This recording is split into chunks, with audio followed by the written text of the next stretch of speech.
News देख रहे हैं आप। मैं हूं आपके साथ पूजा मोहन पांडे। बुलेटिन की शुरुआत करते हुए सबसे पहले आपको बता दें, यूं तो इस समय देश के कई हिस्सों में बाढ़ और बारिश की मार लगातार देखने को मिल रही है, लेकिन असम, जी हां, असम में जो मंजर देखने को मिला उसने दशकों पुराने रिकॉर्ड्स को और दावों को ध्वस्त कर दिया, बहस छेड़ दी। डूबे हुए गांव, जलमग्न शहर, टूटे तटबंध और लाखों लोगों की बेबसी। ये सिर्फ एक मौसमी बाढ़ नहीं बल्कि एक बड़ी चेतावनी है। असम में हर साल बाढ़ आती है, लेकिन इस बार आई तबाही ने कई सवाल खड़े कर दिए। सवाल सिर्फ ये नहीं था कि बारिश कितनी हुई, बल्कि ये भी था कि हर साल एक जैसी त्रासदी दोहराई क्यों जाती है। इस बार रिकॉर्ड बारिश हुई। अरुणाचल, नागालैंड के पहाड़ों से भारी तादाद में पानी ब्रह्मपुत्र में पहुंचा और कई सहायक नदियां एक साथ तूफान पर आ गईं। लेकिन क्या सिर्फ बारिश ही दोषी है? हकीकत यह है कि ब्रह्मपुत्र साल दर साल सिल्ट से उथली होती जा रही है। आप ये समझिए कि कोई अगर जगह जो है वो उथली है, यानी कि उठी हुई है, तो वहां से पानी की निकासी के लिए उसको जगह नहीं मिलेगी, उसकी धारण क्षमता कम हो जाएगी। पुराने तटबंध टूट रहे हैं, जल निकासी की व्यवस्था कमजोर हो रही है और बाढ़ प्रभावित इलाकों में अनियोजित विकास यानी कि अंधाधुंध विकास लगातार जारी है।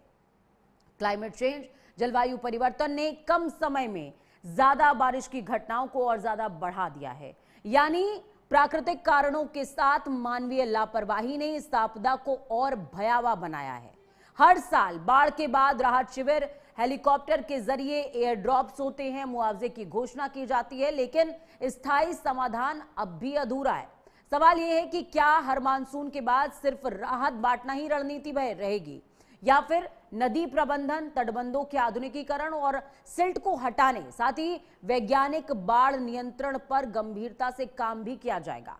क्योंकि अगर आज भी सबक नहीं लिया गया तो अगली बारिश फिर आएगी और शायद अगली तबाही इससे भी बड़ी होने वाली है।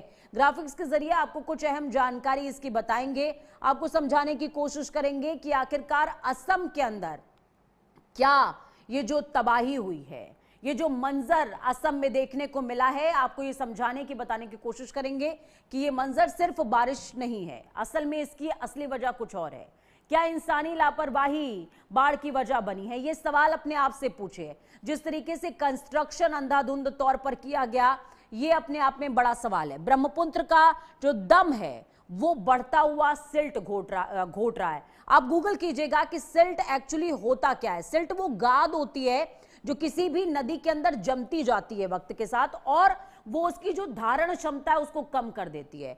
पुराने तटबंध पानी का दबाव नहीं झेल पा रहे हैं, यानी कि वो जो कंस्ट्रक्शन है वो इतना ज्यादा पुराना हो गया है कि वो किनारों को ब्रेक कर देता है, तोड़ देता है। साइड से जंगल कट रहे हैं, पानी का बहाव बेकाबू हो रहा है।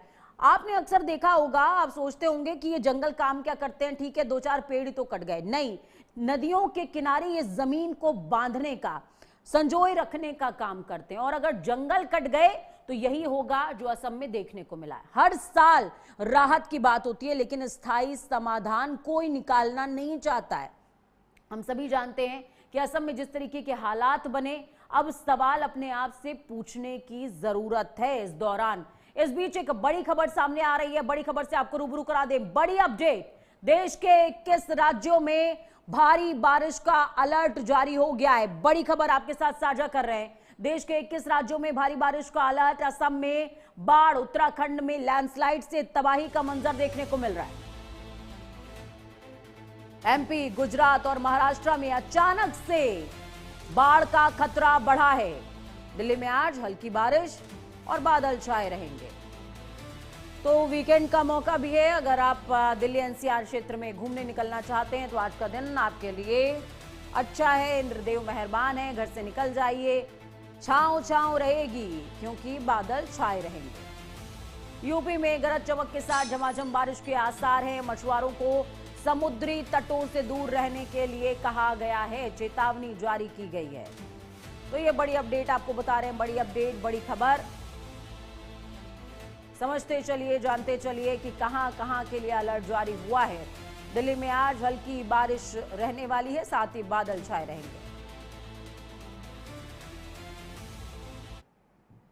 यानी कि इसका मतलब क्या है, एक तरफ असम अभी बाढ़ की तबाही से उबर नहीं पाया है, महाराष्ट्र में पहले से तबाही का मंजर नजर आ रहा है। दूसरी तरफ मौसम विभाग ने देश के कई राज्यों के लिए फिर से बारिश की चेतावनी जारी कर दी है। सवाल सिर्फ ये नहीं है कि बारिश कितनी होगी, बल्कि ये है कि क्या देश एक और आपदा के लिए तैयार है। आईएमडी के मुताबिक उत्तराखंड, हिमाचल, जम्मू कश्मीर, पंजाब, हरियाणा, उत्तर प्रदेश, बिहार, मध्य प्रदेश, गुजरात, महाराष्ट्र से लेकर पूर्वोत्तर तक कई राज्यों में भारी से बहुत भारी बारिश हो सकती है। पहाड़ी इलाकों में लैंडस्लाइड, मैदानी क्षेत्रों में जल जमाव और नदियों के उफान पर आने का खतरा भी लगातार बना हुआ है।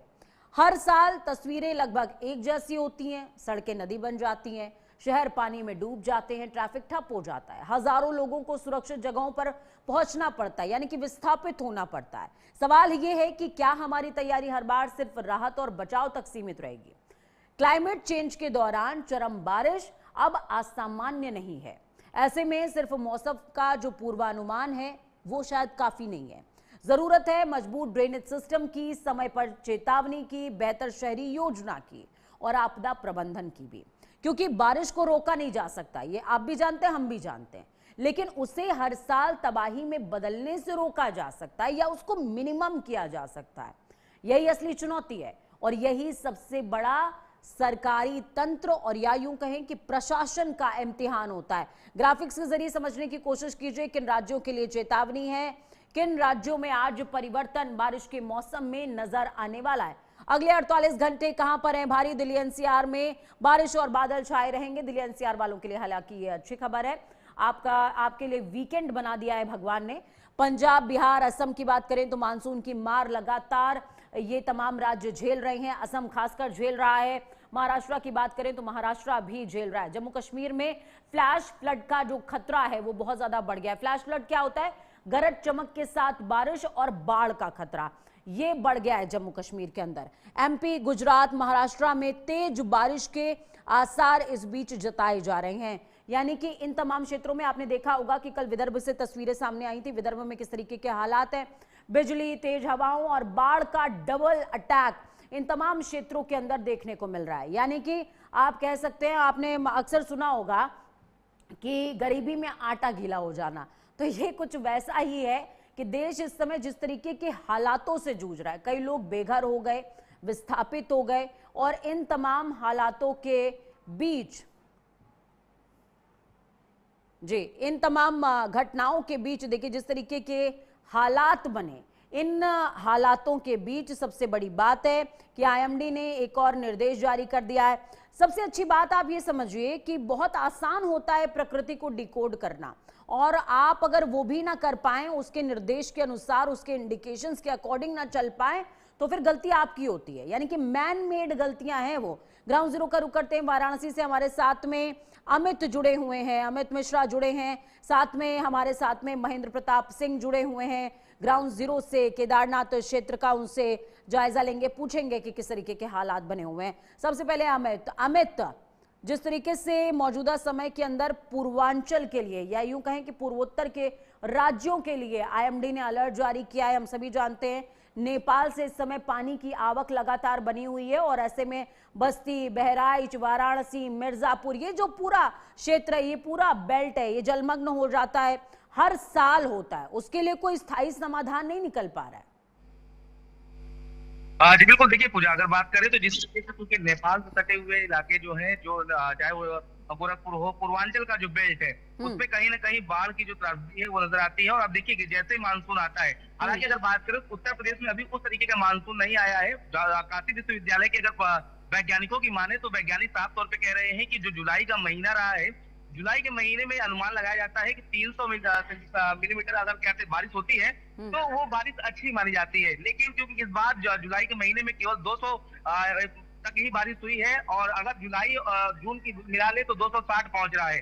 फिर भी ये आंकड़ा अगर बेहतर माने तो 370 के आसपास होना चाहिए, और वो कमी देखने को मिली है। लेकिन क्योंकि अब जो मौसम वैज्ञानिक बता रहे हैं, वो बता रहे हैं कि 1 तारीख से यानी आज से लेकर के 6 अगस्त तक भारी बारिश की संभावना है। और ये सबसे ज्यादा जो पूर्वांचल है, क्योंकि नेपाल से सटा हुआ है, तो ऐसे में पूर्वांचल में ये ज्यादा असर देखने को मिलेगा। पूर्वांचल के जो तमाम जिले हैं, बनारस है, गोरखपुर है, और इसके अलावा देवरिया है, बहराइच है, तमाम जो इधर के जिले हैं, उनमें ये इस तरह की बाढ़ जो मौसम की मार है वो साफ नजर आएगी। क्योंकि देखिए गंगा के किनारे जो जितने तटीय इलाके हैं उसमें जब भी बारिश होती है तो आप देखिए कि त्राही त्राही माम बच जाता है। और जिस तरीके से इस बात की तैयारी की गई, आप देखिए कि एनडीआरएफ की टीम को पहले से अलर्ट कर दिया गया है।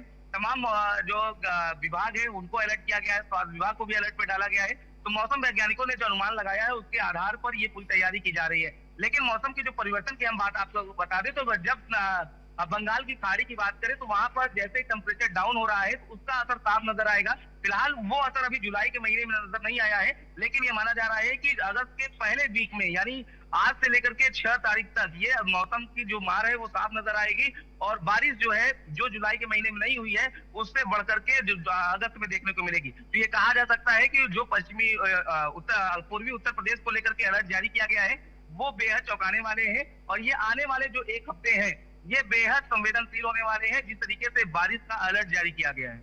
बिल्कुल महेंद्र, मैं आपके पास आऊंगी। हम सभी जानते हैं 4 धाम यात्रा इस समय रुकी हुई है, हालांकि बद्रीनाथ की यात्रा चल रही है और कुछ क्षेत्रों में और परमिशन दी गई है, लेकिन केदारनाथ की स्पेसिफिकली जो यात्रा है वो रोकी गई है, हेमकुंड साहिब और केदारनाथ के लिए। मैं आपसे समझना चाहूंगी कब तक के लिए अलर्ट जारी हुआ है। साथ ही हम सभी देख रहे हैं कि बारिश के मौसम में जगह जगह पर बोल्डर गिरने से लेकर के लैंडस्लाइड तक अलग अलग तरह की प्रॉब्लम सामने आ रही हैं। उसके लिए कितना ज्यादा प्रशासन चौकन्ना नजर आ रहा है। हालांकि जब मैं पिछली बार आपके साथ में जुड़ी थी तो आपने मुझे जोन्स की जानकारी दी थी कि कुछ सेंसिटिव जोन्स डेवलप किए गए हैं जिसमें कुछ क्रशर मशीनें और तमाम जो बुलडोजर वगैरह हैं वो तैनात किए गए हैं। अपडेट दीजिएगा प्लीज। जी पूजा, देखिए बारिश का कहर पहाड़ से लेकर के मैदान तक अपना अलग अलग असर छोड़ रहा है। जहां पर रुद्रप्रयाग में जो कि करीब 18 मार्ग बंद हैं, उसमें एनएच और स्टेट हाईवे भी शामिल हैं। हालांकि राहत की बात यह है कि केदारनाथ की यात्रा सोनप्रयाग से होकर के जो जाती है उसको फिलहाल के लिए अभी खोला गया है और यात्रियों को आगे रवाना किया जा रहा है। और एजेंसियां जगह जगह तैनात हैं, वहां पे उनको जैसे कोई अगर दुर्घटना होती है या बारिश का कुछ असर दिखता है, लैंडस्लाइडिंग या बोल्डर गिरते हैं, तो उनको वहीं पे पड़ाव दिया जाता है। इसके अलावा चमोली में जो प्रसिद्ध फूलों की घाटी है वहां का पुल बह गया है, इसकी वजह से वहां भी रोक दी गई है पर्यटकों की आवाजाही। इसके अलावा अगर नदियों की बात करें तो नदियों में अलकनंदा, भागीरथी और गंगा का जलस्तर 5 से 17 मीटर तक अपने खतरे के निशान से ऊपर बह रहा है। इसका असर मैदानी क्षेत्रों में ये हो रहा है कि खेतों में पानी घुस गया है, फसलें बर्बाद हो गई है, घरों में पानी घुस गया है। अब लोग तहसीलों के चक्कर भी काट रहे हैं कि भाई मुआवजा दिया जाए, फसलों का नुकसान हो चुका है। तो इस तरीके का असर देखने को मिल रहा है। फिलहाल अभी बारिश के आसार हैं और लगातार चेतावनी भी जारी की जा रही है। घाटों से लोगों को दूर किया जा रहा है, पर्यटकों को भी सख्त चेतावनी दी जा रही है कि वो चिन्हित जगह पर ही जाकर के, जैसे कि कांवड़ यात्रा आप जानते हैं चल रही है तो लोग जाते भी हैं, तो इस हिसाब से उनको चिन्हित जगहों पर ही जाने के लिए, जल लेने के लिए मैं 2 चीजें और समझना चाहूंगी महेंद्र आपसे कि हम सभी जानते हैं कांवड़ यात्रा का आपने जिक्र किया, अब सावन का महीना है चूंकि, तो कांवड़ यात्रा वो और ज्यादा उफान पर होगी। अब सोमवार भी आ रहा है, ऐसे में मैं ये समझना चाहूंगी किस तरीके के विशेष इंतजाम किए गए हैं, क्योंकि आपने अभी जिक्र भी किया कि अलकनंदा और भागीरथी का जो जल स्तर है वो खतरे के निशान के ऊपर बह रहा है। ऐसे में हालांकि हरिद्वार के पहले पानी को जरूर होल्ड किया जाता है, उसको धीरे धीरे रिलीज किया जाता है, लेकिन अगर वो कैपेसिटी इंक्रीज होती है तो गेट खोले जाने कहीं ना कहीं विवशता हो जाती है। ऐसे में रेस्क्यू ऑपरेशंस को लेकर क्या तैयारी है, लोगों के लिए क्या किस तरह की चेतावनी जारी की जा रही है गंगा के आसपास घाटों में? महेंद्र बोलिए। जो बारिश आती है वो ऋषिकेश में बैराज पर रोका जाता है उसको, अगर ज्यादा बहाव होता है, और वहां से फिर धीरे धीरे हरिद्वार की ओर रवाना किया जाता है जल प्रवाह को। फिलहाल अभी जो स्थिति है, चूंकि पहाड़ों में बहुत ज्यादा बारिश हो रही है, लगातार स्थितियां गंभीर होती जा रही हैं, तो लगातार संयुक्त एजेंसियां जगह जगह तैनात हैं पूरे आधुनिक संसाधनों के साथ। तो उनको रोका जा रहा है कि भाई अभी जो है यहाँ पर चिन्हित घाटों से ही लीजिए, जल ग्रहण कीजिए, उसके बाद आगे निकलिए।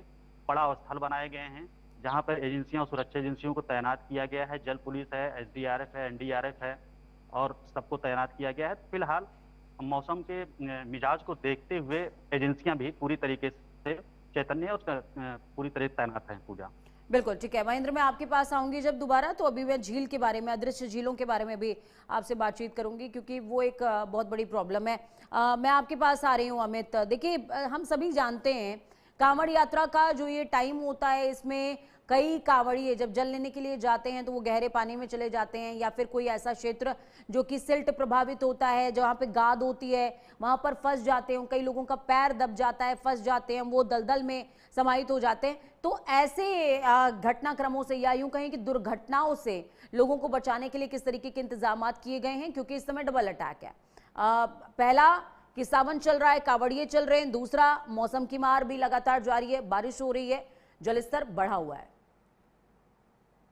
जी बिल्कुल, देखिए जिस तरीके से हमारे सहयोगी बता रहे थे कि उत्तराखंड में क्योंकि पहाड़ी इलाकों में बारिश हो रही है, तो क्योंकि अभी पहाड़ी इलाकों में बारिश हो रही है, तो इसका आने वाले समय में 2 से 4 दिनों में असर उत्तर प्रदेश में भी देखने को मिलेगा।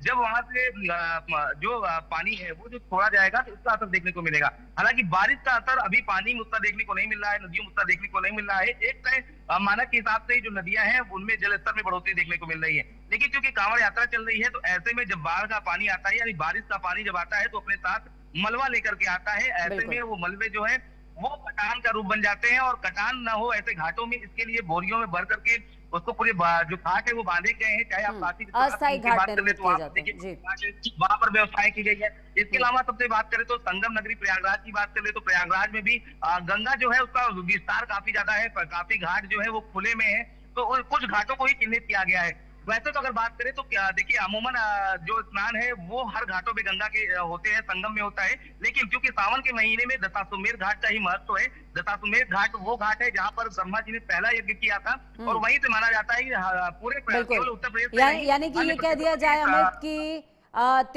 त्योहार का समय प्लस IMD की चेतावनी, अगर इसको कंबाइन करके इंसान समझ लेगा तो शायद दुर्घटनाओं से बच सकता है। महेंद्र, मैं आपके पास आऊंगी। पहाड़ के अंदर जो सबसे बड़ी प्रॉब्लम होती है वो होती है छिपी हुई झीलों की, यानी कि वो ऊपरी स्थान जहां पर पानी धीरे धीरे करके रिस करके जमा हो जाता है और अचानक से वो बर्स्ट सिचुएशन में आता है पानी और किसी भी जगह पर इफेक्ट डालता है। पिछले दिनों जिस तरीके की घटनाएं हुई हैं उत्तराखंड में, वो उसका एग्जाम्पल है। उसकी स्टडी के लिए किस तरीके के इंतजाम किए गए हैं महेंद्र? पूजा, देखिए वाडिया इंस्टीट्यूट ने पहले ही इसकी स्टडी कर लिया है। टिहरी जनपद में करीब 7 ऐसी गुप्त झीलें ढूंढी गई हैं, जो कि चेतावनी भी जारी की गई है कि अगर समय रहते अगर एहतियात नहीं बरता गया तो ये बड़ी तबाही का वजह बन सकती हैं। और यही वजह है कि ये रिपोर्ट शासन को भी दी गई है। फिलहाल ये बड़ी लंबी प्रक्रिया होती है कि जिसमें एहतियात और रणनीति पूरी बनाई जाती है। फिलहाल ये रिपोर्ट पहले दी जा चुकी है। उसकी वजह क्या है? जो अनियमित विकास है, विकास तो मान लीजिए जैसे भी करना है होता है ये, और वन की कटाई भी है। वन की कटाई भी एक बड़ा रीजन है जिसके लिए अभी ऋषिकेश के अंदर मूवमेंट भी चलाया गया था। बहुत शुक्रिया आप दोनों का ही हमारे साथ जुड़ने के लिए, अहम जानकारी ग्राउंड जीरो से साझा करने के लिए। तो देखिए, कई बार आपको आपदाएं नजर आती हैं, लेकिन वो हमारी आपकी क्रिएट की हुई ही होती हैं। विकास की आड़ में इतने अंधे बिल्कुल नहीं होना चाहिए कि प्रकृति जब अपनी जगह पर लौटे तो आपको तबाही नजर आए। आपको याद होगा कि दिल्ली में 2-3 साल पहले जब बाढ़ आई थी, बाढ़ जैसे हालात बन गए थे और यमुना अपने मार्ग पर वापस आई थी। तो ये याद रखिए कि प्रकृति अपनी जमीन, अपनी जगह, अपना स्थान लेने वापस लौटती है। ये हम हैं जो उनकी जगह पर अतिक्रमण कर लेते हैं, कब्जा कर लेते हैं और सोचते हैं कि इसका असली मालिक कभी वापस नहीं आएगा। वक्त छोटे से ब्रेक का, ब्रेक के उस पार खबरों का सफर लगातार जारी है।